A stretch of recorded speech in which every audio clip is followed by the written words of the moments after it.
Ward Paine was one of the earliest venture capitalists to make Sand Hill Road his entrepreneurial headquarters. A founding member of Post Board of Directors, he was called to action in 1977 when our poppy-studded foothills and stunning coastline were being eyed for development. As a boy growing up in the wilder spaces on the outskirts of a big eastern city, Ward remembers fondly being drawn to the outdoors, and years later, on a different coast, he continued exploring nature.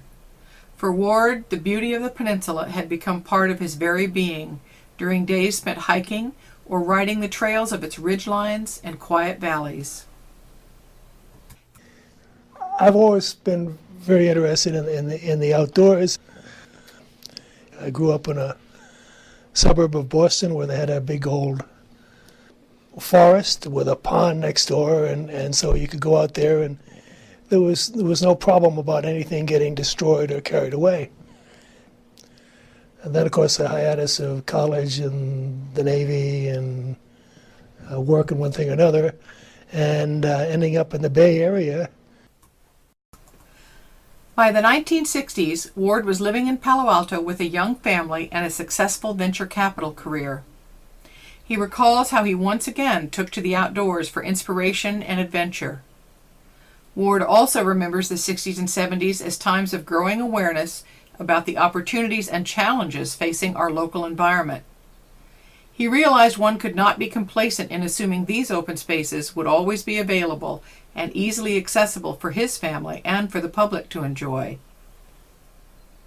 And being new to California and going out in the foothills, I was a motorcycle rider.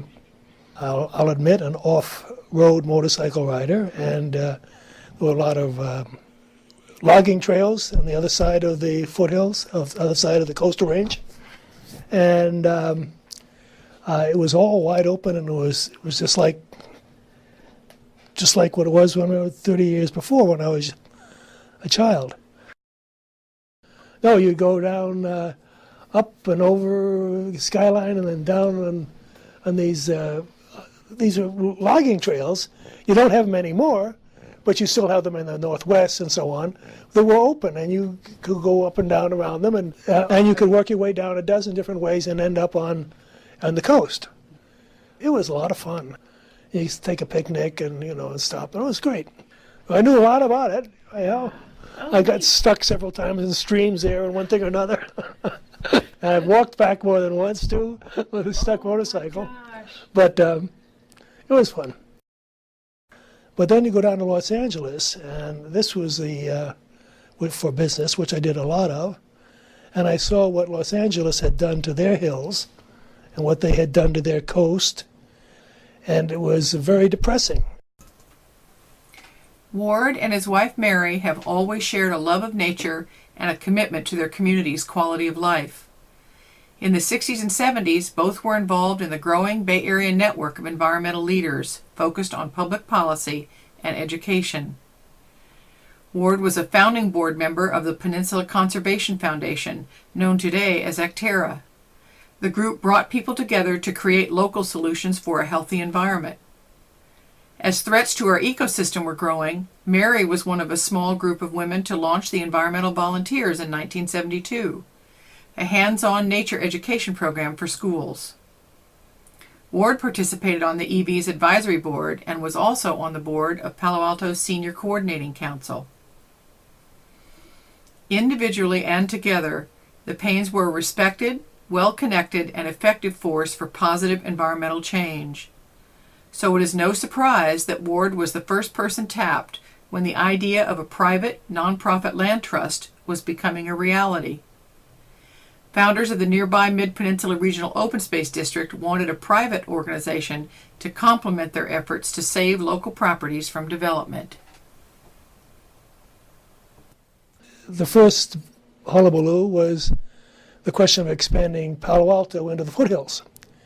And the Committee for Green Foothills, which I was not part of, got started, and they started talking about what would happen to the foothills if it was allowed to expand Los Angeles style up the hills like in Santa Monica and so on. Then the conservation movement got going with Rachel Carson and Earth Day and all that stuff, and I was very interested in that.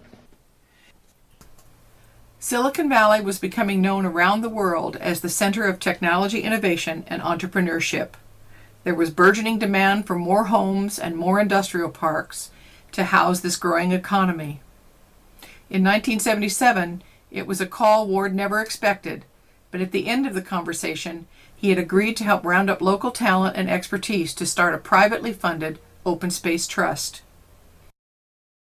My criteria for recruiting the board were to get the most respectable people we could, who are known for integrity and where they're interested in the environment and being smarter than the average bear and that kind of thing. So the logical person, obviously, was Mel Lane, because he just finished running BCDC so successfully. I didn't know Mel, but I called him cold. And he said, that makes a whole lot of sense. And he said he would do it. And he said, you know, one of the people you ought to get is Tom Ford, because Tom Ford is a successful businessman. He's a developer.